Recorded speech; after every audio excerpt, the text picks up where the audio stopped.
कुलकर्णी अपनी घटिया और नीच हरकतों से बाज नहीं आता। उसने कहा कि अपने बेटे के लिए वो कुछ भी कर सकता है। आज वो कौन सी चाल चलने वाला है, ये सब जानने के लिए चैनल को सब्सक्राइब कर लें ताकि एपिसोड आते ही आपको नोटिफिकेशन मिल सके। तो चलिए बिना समय गवाए शुरू करते हैं। आज के एपिसोड की शुरुआत में हम देखते हैं शिव प्रसाद देव पीछा कर रहा होता है। वो उससे कहता है कि तुम मुझे सुबह से फॉलो कर रहे हो। वो बंदा कहता है नहीं, ऐसा कुछ नहीं है। शिव प्रसाद कहता है देखो, मेरे एक हाथ में फूल है और एक हाथ में सब्जियां। महीने का अंत है, इसीलिए मेरा सब्जियों वाला थैला थोड़ा हल्का है। अब मैंने तो सब कुछ तुम्हें बता दिया, अब तुम भी बता दो कि कौन हो। वो बंदा घबराया हुआ होता है। वो कहता है मैं तो बस जहाँ से जा रहा था। अभी उसका फोन बजता है। शिव प्रसाद कहता है देखा, उसी का फोन आ गया है जिसने तुम्हें ये काम दिया था। शिव प्रसाद उसके हाथ से फोन पकड़ लेता है और उसे चुप रहने के लिए कहता है। वो कहता है कि ये इलाका मेरा है, एक आवाज दूंगा तो सब इकट्ठे हो जाएंगे और तुम्हारा जहाँ से निकलना मुश्किल हो जाएगा, इसीलिए तुम चुप रहो। शिव प्रसाद फोन उठाता है। तभी कुलकर्णी कहता है अरे क्या हुआ,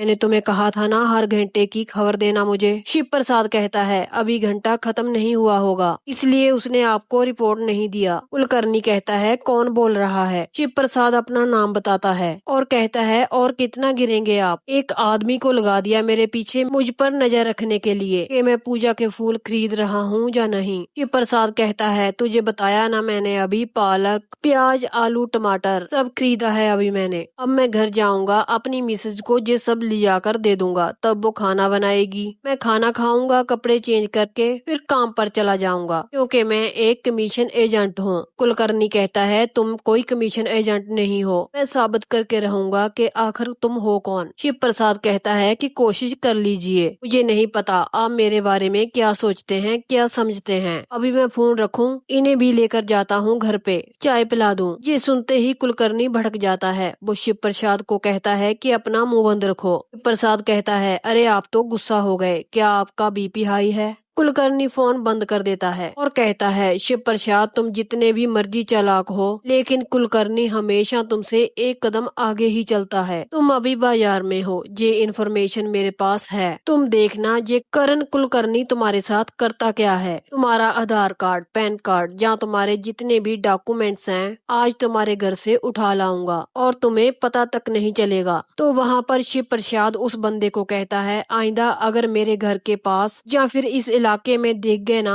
तो मैं तुझे इतना तोड़ूंगा तू फोन उठाने के लायक भी नहीं रहेगा। ये जो करण कुलकर्णी है ना, इसे इन्फॉर्मेशन देने की तुम में ताकत नहीं बचेगी। शिव प्रसाद उसे जोरदार चांटा लगाता है और वो वहाँ से भाग जाता है। शिव प्रसाद के वहाँ से जाते ही एक गुंडा और उसके पीछे होता है। वो किसी को इन्फॉर्मेशन देता है कि वो अपने घर पर चला गया है और वो गुंडा फोन बंद कर देता है। वो गुंडा सोचता है और कहता है कि शिव प्रसाद तू अब कुछ दिनों का मेहमान ही है इस दुनिया पर। आगे हम देखते हैं करण कुलकर्णी बेहद परेशान होता है और शिव प्रसाद की बातों को सोच रहा होता है। तभी वहाँ पर आराध्या आती है। वो कहती है पापा आप कॉफी यहीं पर पियेंगे या फिर बाहर गार्डन में। कुलकर्णी कहता है कि मैं कॉफी नहीं पीऊंगा, मुझे बाहर जाना है। तभी वहाँ पर एक बंदा आता है। वो आराध्या को कहता है कि मैम ये आपके लिए। आराध्या उसे कहती है ये क्या है। वो बंदा कहता है पता नहीं, कोई आया था आपके लिए देकर चला गया। आराध्या उसे कहती है कि अच्छा ठीक है और वो बंदा वहाँ से चला जाता है। आराध्या जब खोलती है देखती है कि उसमें बहुत ही कीमती हार होता है। वो कहती है ये किसने भेजा है। कुलकर्णी कहता है मुझे देखने दे जरा। जब वो हार देखता है वो कहता है कि मैं इस हार को पहचानता हूँ। तभी आराध्या का फोन बजता है। वो कहती है ये कौन है। हम देखते हैं कि सामने कबीर की माँ होती है। वो आराध्या को कहती है कि तुम मुझे नहीं जानती, वो तोहफा तुम्हारे लिए है, तुम्हारी इमानत मेरे पास थी सो भिजवा दी।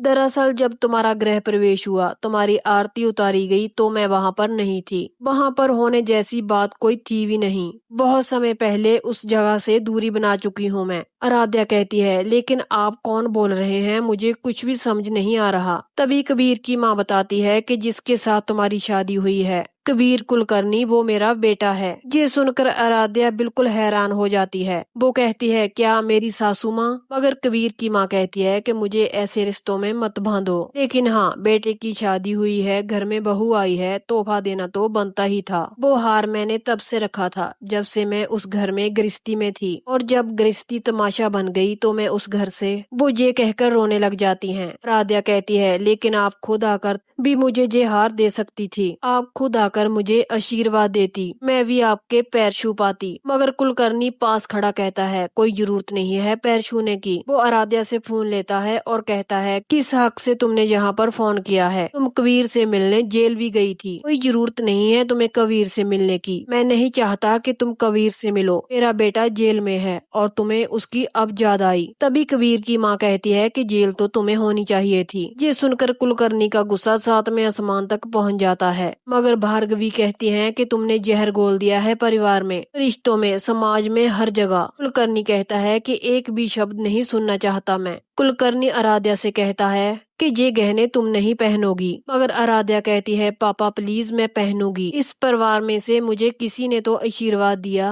वो गहने लेती है और वहाँ से चले जाती है। कुलकर्णी पीछे आवाज लगाता है। वो कहता है कि आराध्या तुम किसी भी हाल में ये गहने नहीं पहनोगी। कुलकर्णी भार्गवी से कहता है, खबरदार तुमने आइंदा यहाँ पर फोन किया तो। वो आगे से कहती है कि नहीं करूंगी, तुम्हारी पत्नी होने के नाते कॉल नहीं करूंगी। अगर कभी जरूरत पड़ी तो प्रिंसिपल भार्गवी कुलकर्णी के नाते से तो फोन जरूर करूंगी। और हाँ, समर वेकेशन के बाद जो तुमने अन्याय और घिनौनी हरकत करने के बारे में जो सोचा है, तुम याद रखना कि मैं होने नहीं दूंगी। अगर जरूरत पड़ी तो मैं शालिनी और स्कूल के सारे टीचर स्कूल के गेट के सामने स्ट्राइक करेंगे, मगर चिंटू और पीहू को टीसी नहीं देने देंगे। अगर कुलकर्णी कहता है टीसी तो उन्हें मिलेगी ही, नहीं पढ़ने दूंगा मैं उन्हें। अगर इससे पहले मैटर सॉर्ट हो जाता है तो ठीक है, अगर नहीं होता है तो इस स्कूल से तो क्या, मैं इस दुनिया से ही उन्हें। कुलकर्णी आधी बात करके हंसने लग जाता है और कहता है कि तुम तो मुझे अच्छे से जानती हो भार्गवी कुलकर्णी, मैं अपने बेटे के लिए किसी भी हद तक जा सकता हूँ। ये कहकर कुलकर्णी फोन बंद कर देता है। तभी वहाँ पर आराध्या हार पहनकर आ जाती है और कहती है, मेरी सास ने जे मुझे आशीर्वाद दिया है। आगे हम देखते हैं चिंटू घर में पढ़ाई कर रहा होता है। तभी बाहर से कोई आवाज देता है। चिंटू कहता है, मम्मा और दीदी घर पर नहीं है, वो मीता आंटी के घर पर गई हैं। आप कौन हैं? वो बंदा कहता है कि भैया ने बाजार से सामान भिजवाया है। वी चिंटू सोच में पड़ जाता है। वो कहता है, पा ने तो कभी बाजार से सामान नहीं भिजवाया है। लेकिन वो कहता है कि मैं आता हूँ। वो दरवाजा खोलने चले जाता है। तब वो दरवाजा खोलता है, तब वो देखता है कि बाहर दो बंदे खड़े होते हैं। वो अंदर घुस जाते हैं और चिंटू से कहते हैं कि तुम्हारा बेडरूम कहाँ पर है। चिंटू घबरा जाता है। वो गुंडे कहते हैं, फटाफट से बताओ, अगर तुमने नहीं बताया तो हम तुम्हें गोली मार देंगे। चिंटू इतना घबरा जाता है। वो बता देता है कि उनका बेडरूम कहाँ है और अलमारी कहाँ पर है। एक गुंडा दूसरे गुंडे से कहता है, जल्दी जाओ और सारे कागज बाहर निकाल कर लेकर आओ। तभी उस गुंडे को कुलकर्णी का फोन आता है। गुंडा उसे बताता है कि हम अंदर घुस गए हैं, 5 मिनट में काम हो जाएगा साहब। लेकिन गुंडे एक गलती करते हैं, दरवाजा खुला छोड़ देते हैं। तभी वहाँ पर शिव प्रसाद आ जाता है। उस गुंडे का ध्यान बिल्कुल भी शिव प्रसाद पर नहीं जाता। शिव प्रसाद अपना आराम से सामान रखता है और उस गुंडे को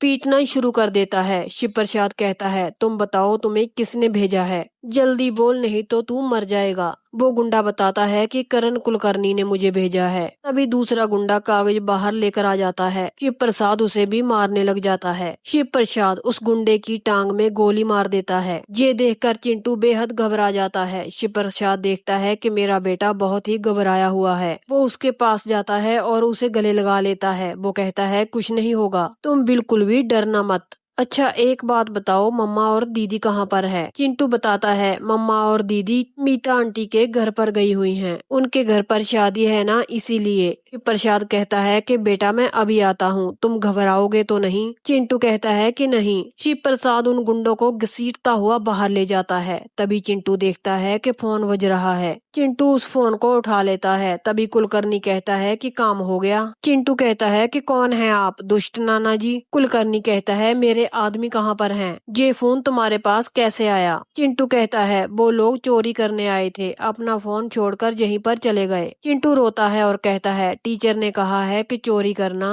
गलत बात है। तभी कुलकर्णी परेशान हो जाता है और आगे से फोन काट देता है। कुलकर्णी वहाँ पर परेशान हो जाता है। वो सोचता है कि इस बच्चे के पास फोन कैसे गया। वहाँ पर शिव प्रसाद उस गुंडे से पूछने की कोशिश करता है कि तुम्हें किसने भेजा है। वो अपनी पूरी टीम के साथ होता है। तभी उसे इन्फॉर्मेशन मिलती है, जिस गुंडे के पैर में गोली लगी थी उसका नाम कालिया है। अस्पताल में ही उसने मुंह खोल दिया है। दवाई का असर है, लेकिन स्टेटमेंट हमने वहीं पर रिकॉर्ड कर लिया है। शिव प्रसाद कहता है कि किसका नाम लिया उसने। वो कहता है कि करण कुलकर्णी का। तभी शिव प्रसाद को शालिनी का फोन आता है। शिव प्रसाद अपने बंदों को इशारा करता है ना बोलने के लिए, कहता है। शालिनी कहती है तुम कहाँ पर हो। शिव प्रसाद कहता है मैं बाहर किसी काम से आया था। शालिनी कहती है पहले तुम बाजार गए और फिर तुम घर से बाहर चले गए, मुझे कुछ भी समझ नहीं आता। शिव प्रसाद कहता है कि तुम घर पर नहीं थी, मैं चिंटू के पास चाबी छोड़ कर गया था। यहीं पर इस एपिसोड का एंड हो जाता है। कल के एपिसोड में हम देखेंगे मल्हार शालिनी को कहेगा कि केस वापस ले लो और शिव प्रसाद को उसे समझाने के लिए कहेंगे, लेकिन शिव प्रसाद कहेगा मेरी बीवी जो कहेगी मेरी सिर आंखों पर। तो कल का एपिसोड और भी इंटरेस्टिंग होने वाला है। फुल एपिसोड की अपडेट देखने के लिए चैनल को सब्सक्राइब जरूर कर लें, क्योंकि हम यहाँ पर डेली अपडेट लेकर आते रहते हैं। तो आपसे कल मिलते हैं एक और नए एपिसोड की अपडेट के साथ।